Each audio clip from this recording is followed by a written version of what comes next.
قرآن مجید پر نظر دوڑائیں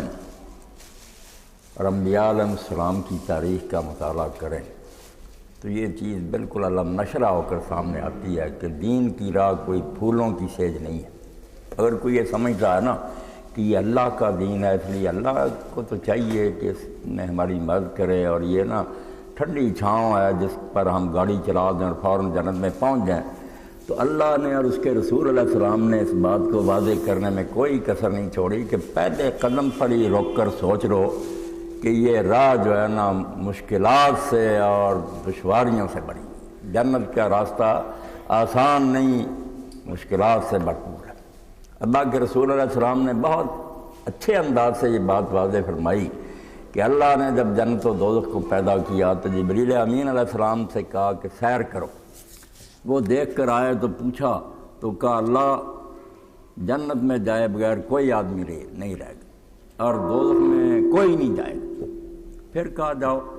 پھر آئے تو پوچھا تو کہا اللہ جنت میں شاید ہی کوئی جائے اور دوزخ میں جانے سے شاید ہی کوئی بچے۔ تو پوچھا کیا فرق ہو گیا؟ کہا جنت کے اندر تو جو کچھ ہے نا وہ ایسا ہے کہ اگر اس کی بھنک بھی کانوں میں پڑ گئی نا تو لوگ ٹوٹ پڑیں گے، بس دیوانہ وار کوشش کریں گے کہ جنت میں پہنچے، مگر گرد جو باڑ ہے نا جو پار کر کے اندر جانا، حفت الجنت بالمکارہ، جنت گھیر دی گئی ہے ناگوار تیروں سے۔ اس راستے میں تلخیاں ہیں، کڑوے گھونٹ ہیں، امتحان کی خاطر نا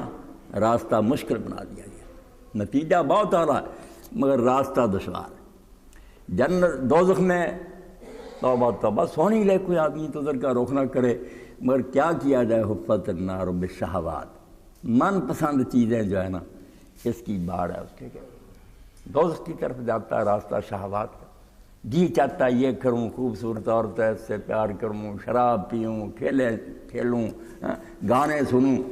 من پسند چیز، ادھر چیزیں جو آدمی کا دین ہی ان کو پسند کرتا۔ اسی لیے اللہ نے شروع سے یہ بات واضح کر دی انا سنلقی علیک قولا ثقیلا۔ اللہ کے رسول علیہ السلام جو بات میں آپ پر نازل کر رہا ہوں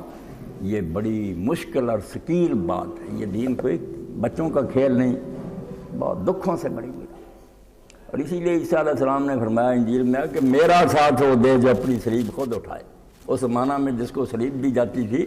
وہ صلیب کی لکڑیاں خود اپنے کندھوں پر اٹھا کر چلتا تھا، پولیس والے ساتھ اس کو گرفتار کر کے لے جائے، دونوں ہی نا اس نے شتیر اٹھائے ہوتے، اس لیے اپنی صلیب اٹھانا مراد ہوتا تھا، وہ مرنے کے لیے تیار ہو جائے۔ پھانسی پر اگر چڑھنا چاہتا ہے تو پھر میرا ساتھ دے، ورنہ اپنے گھر میں بیٹھے جس کو ہو جان و دل عزیز اس کی گری میں جائے گی۔ جو جان بچانا چاہتا ہے پھولوں کی سیج پر لیٹا، وہ گھر میں آرام سے بیٹھا رہا، جنت کا کیوں طالب بنتا؟ مشکلات سے راستہ بنتا، اور اس مشکل کو آسان کرتی ہوئی چیز